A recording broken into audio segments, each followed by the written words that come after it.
इसीलिए आला हजरत ने फरमाया आज ले उनकी पनाह, आज ले उनकी पनाह, आज मदद मांग उनसे, फिर ना मानेंगे कयामत में अगर मान गया। नबी का इल्म गैब देखकर लोग ईमान लाते थे और आज ये दौर आ गया है कि इनकार करके इस्लाम से बाहर हो रहे हैं।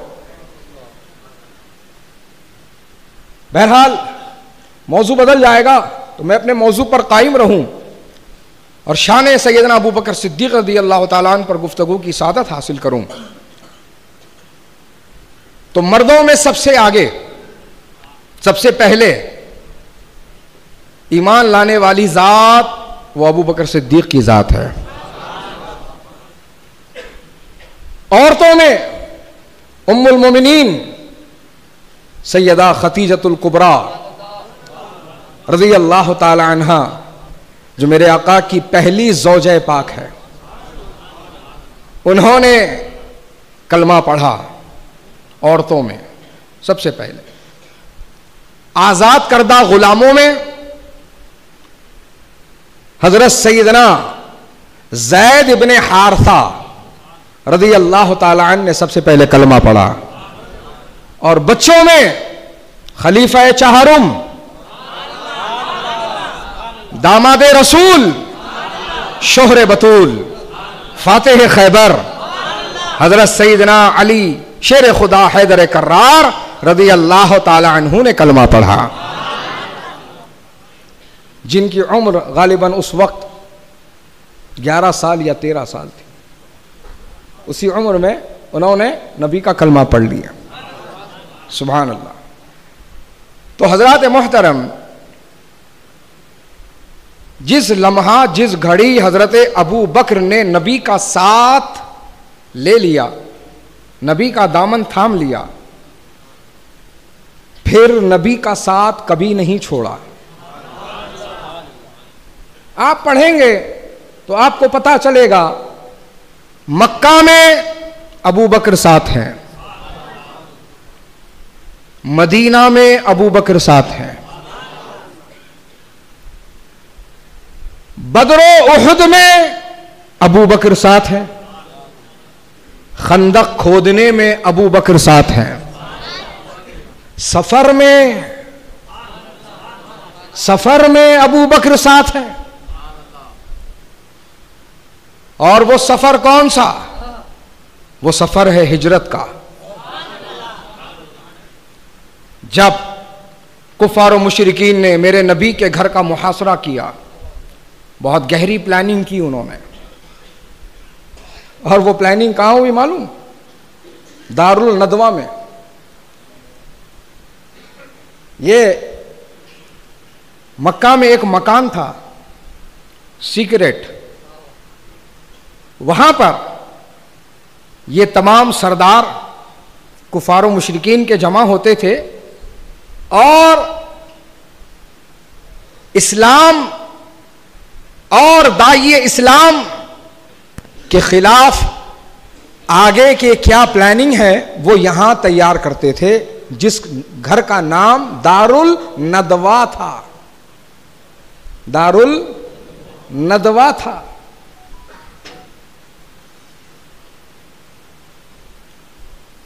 तो जिधर इशारा देना चाहता हूं शायद आप समझ गए। कुछ लोगों ने उसी घर के नाम पर अपने मदरसे का नाम रखकर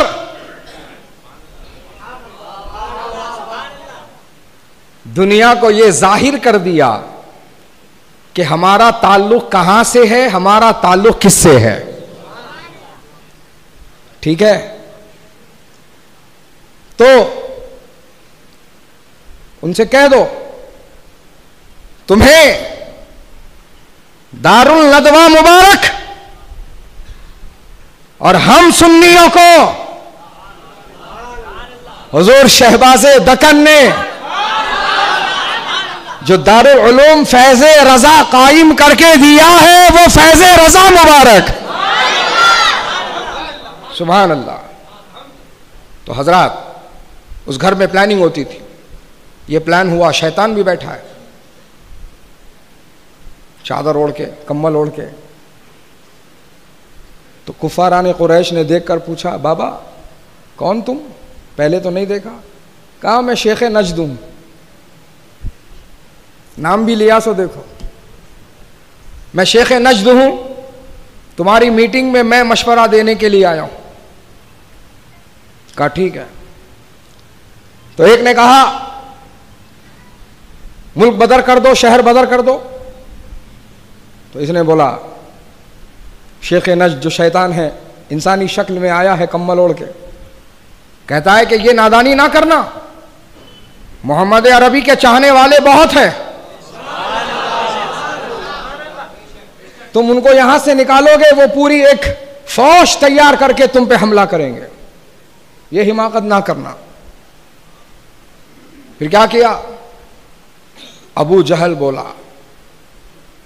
हम ऐसा करते हैं, हर कबीले से 2-2 जवानों को चुनते हैं और हम उनके घर का मुहासरा करेंगे और जैसे ही वो घर से निकलेंगे हम मिलकर उन पर हमला करेंगे और उनका कत्ल कर देंगे। माअज़ल्लाह सुम्मा माअज़ल्लाह, नबी का कत्ल करेंगे। जैसे ही अबू जहल ने कत्ल करने का मशवरा दिया, शेख नज उछल गया और कहा हाँ यह है सही बात, यह है सही मशवरा, कत्ल करो।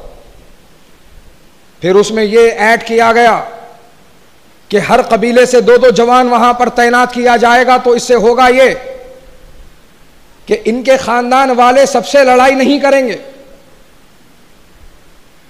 सबसे जंगो जदाल नहीं करेंगे,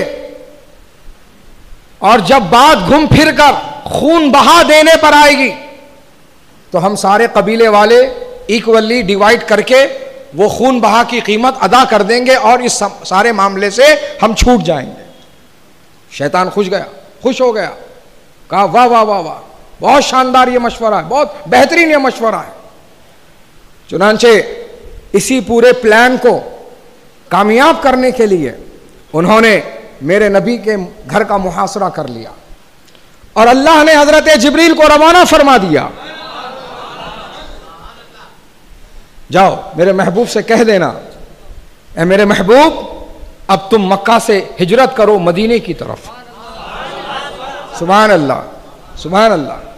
मेरे आका नबी पाक अलैहिस्सलाम ने सबसे पहले हिजरत की बात जिसे बताई वो हजरत सैयदना अबू बकर की जात है, वो हजरत सैयदना अबू बकर सिद्दीक की जात है। सुभान अल्लाह। हजरत अबू बकर ने सफ़र की सारी जो तैयारियां हो सकती थी वो तैयारियां कर ली, वो तैयारियां कर ली। हजरत मुहतरम, आगे बढ़ने से पहले उस वाक़ई की तरफ चलिए कि हम सब की माँ उम्मुल मोमिनीन सैयदा आयशा सिद्दीक़ा रज़ी अल्लाह ताला अन्हा सरकार के जानुए मुबारक पर या सीने मुबारक पर अपना सर रखकर लेटी हैं और अचानक उनकी नज़र आसमान में पड़ती है। रात का समा है, आसमान में तारे टिमटिमा रहे हैं। सैयदा आयशा ने जब आसमान में तारे टिमटिमाते देखे तो नबी से यह पूछा, या रसूल अल्लाह, क्या आपके उम्मतियों में कोई ऐसा खुश नसीब है जिसकी नेकियां आसमान के तारों के बराबर है? सुभान अल्लाह, आसमान के तारों के बराबर है। अल्लाहु अकबर। जरा इस सवाल की गहराई और गिराई में जाइए तो आपको समझ में आएगा कि एक एक बात गैब से ताल्लुक रखती है, एक एक बात गैब से मुताल्लिक है। साइंस इस कदर तरक्की कर चुकी, एक से एक मशीनरी उसने बना ली, लेकिन आसमान में तारे कितने हैं ये बताने से कासिर है। आसमान में तारों की तादाद क्या है ये बताने से साइंस कासिर है, अपने घुटने टेक देती है और एक ही जवाब देती है, काउंटलेस, गिन नहीं सकते, अनगिनत है, बहुत सारे हैं हजरात। लेकिन नबी को पता है, नबी को पता है कि आसमान में तारे कितने हैं। और एक बात ये कि कयामत तक नबी की उम्मत कितनी है, उसमें ईमान वाले कितने हैं, फिर उनके अमल क्या है और उस अमल की नेकियां कितनी है। हर चीज अल्लाह ने अपने महबूब को अता फरमाया है, हर चीज अल्लाह ने अपने महबूब को बता दिया है। हजरत मोहतरम जब सैयदा आयशा सिद्दीक़ा रज़ी अल्लाह ताला अन्हा ने यह सवाल किया, मेरे आका ने जवाब दिया, हाँ आयशा, एक खुश नसीब है जिसकी नेकियां आसमान के तारों के बराबर है। कहा वो कौन है, कहा वो उमर इब्ने खत्ताब है, वो उमर इब्ने खत्ताब है, वो उमर इब्ने खत्ताब है। जैसे ही खिलाफे तवक्को हजरत उमर इब्ने खत्ताब का नाम सुना, आयशा सिद्दीक़ा रज़ी अल्लाह ताला अन्हा सोच पे पड़ गई कि मेरे बाबा हजरत अबू बकर की नेकियों का मामला क्या है, क्या उनकी नेकियां उमर की नेकियों से कम है, क्या उनका मामला ऐसा है कि वो उमर के सामने बिछड़ गए हैं नेकियों के मामले में। जब ये सवाल उनके जहन में उभरा, अभी जबान पे नहीं आया है, अभी बोला नहीं है, मेरे आका देखकर समझ गए कि अम्मा आयशा सिद्दीक़ा क्या पूछना चाहती है। मेरे आका ने फरमाया, ऐ आयशा, तुम अपने वालिद अबू बकर के बारे में सोच रही हो। सुनो सुनो आयशा, हजरत उमर की सारी नेकियां एक पल्ले में रखी जाए और तुम्हारे बाप की सिर्फ एक नेकी एक पल्ले में रखी जाए तो वो एक नेकी उमर की सारी नेकियों पे भारी हो जाएगी।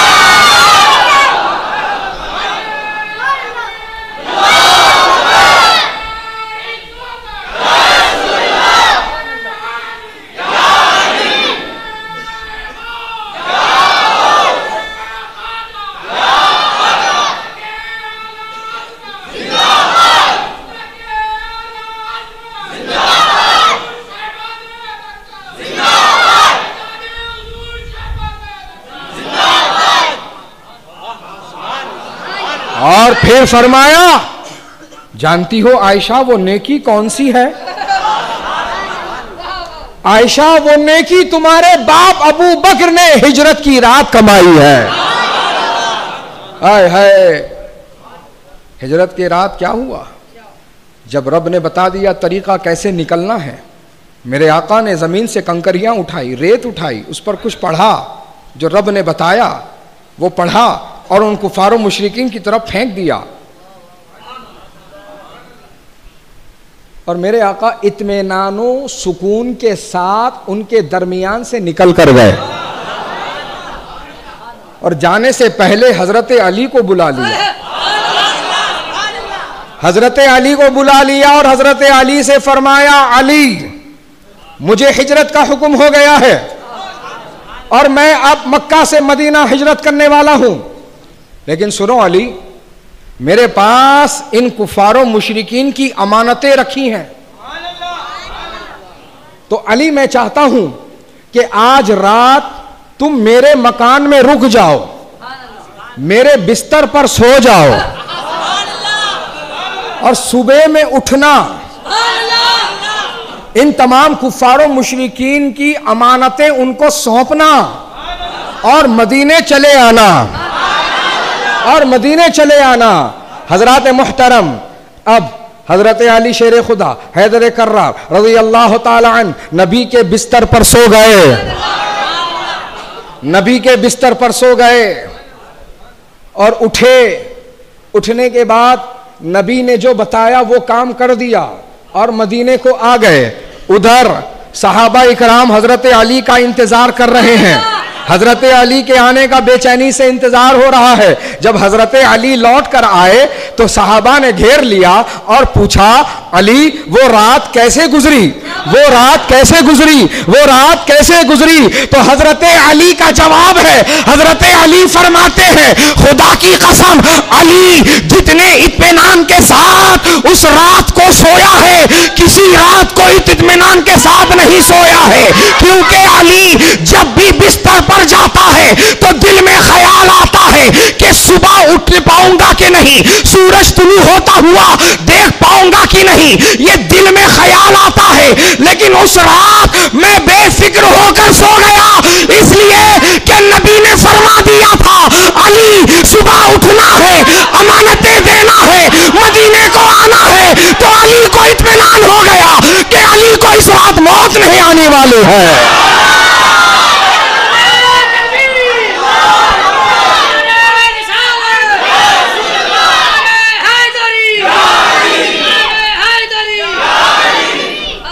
सुभान अल्लाह।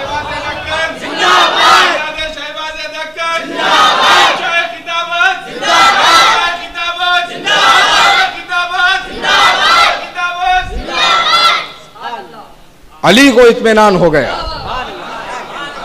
कि मौत नहीं आएगी, क्योंकि नबी ने फरमाया। सुभान अल्लाह। ये सब क्या है प्यारे? ये आशिकों के इश्क का अंदाज है, ये गुलामों की गुलामी का सबूत है। अब वक्त खत्म हो गया है, इंशाअल्लाह इसी मौजू पर आगे गुफ्तगू होगी। बस ये जुमला बता दूं, ये आशिकों के इश्क का अंदाज है, ये गुलामों की गुलामी का सबूत है। तुम भी आशिक और गुलाम बनो, तुम भी नबी के आशिक और गुलाम बनो। और ये समझ लो, आशिक उसे नहीं कहते जो खीर पुरियां खा के चला जाए, आशिक उसे नहीं कहते जो कुंडा भर के बिरयानी और तहारी खा ले, आशिक उसे नहीं कहते जो सर पे सिर्फ फकत हरी पट्टी बांध ले, आशिक उसे नहीं कहते जो हाथ में झंडा पकड़ ले। आशिक किसे कहते हैं? आओ आला हजरत की जबान में समझो। आला हजरत ने आशिक की पहचान बताई है, फरमाते हैं करूं तेरे नाम पे जा फिदा, न बस एक जा दो जहां फिदा, दो जहां से भी नहीं जी भरा, करूं क्या करोड़ों जहां नहीं। आशिक तो अपना सब कुछ निछावर करना चाहता है, आशिक अपना सब कुछ अपने महबूब पर लुटाना चाहता है, बचाना नहीं चाहता, बचाना नहीं चाहता, लुटाना चाहता है। वो तो मौके तलाशता है, बचाने और बचने के नहीं, लुटने और लुटाने के। सच्चे गुलामों की, आशिकों की ये पहचान है। इंशाअल्लाह इस मौजू पर आगे गुफ्तगू होगी। अल्लाह ताला हम सबको अहले सुन्नत व जमात के हक मसलक मज़हब पर कायम रखे, इस्तिकामत अता फरमाए और इसी पर हमारा ख़ात्मा बिल खैर अता फरमाए। और हमें जो बीमार हैं अल्लाह पाक उनको सेहत कामिल व आजिल अता करे, हमें जो बेरोज़गार हैं उनको बेहतर रोज़गार अता करे, और जो रोज़ी रोटी से जुड़े हैं अल्लाह पाक उनकी रोज़ी रोटी में खूब तरक्कियाँ बरकतें अता फरमाए।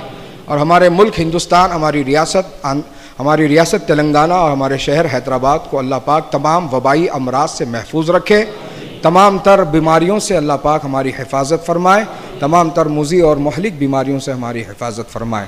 व सल्लल्लाहु तआला अला खैरि खल्क़ व नूरि अर्शी सय्यिदिना मुहम्मद व बारिक व सल्लिम बिरहमतिका या अरहमर राहिमीन वल्हम्दुलिल्लाहि रब्बिल आलमीन। हक़ ला इलाहा इल्लल्लाह मुहम्मदुर रसूलुल्लाह अलैहि सलाम। हमारे YouTube चैनल हकीकी सुन्नी दिलेर क़ादरी को सब्सक्राइब करें और बेल आइकन पर क्लिक करें।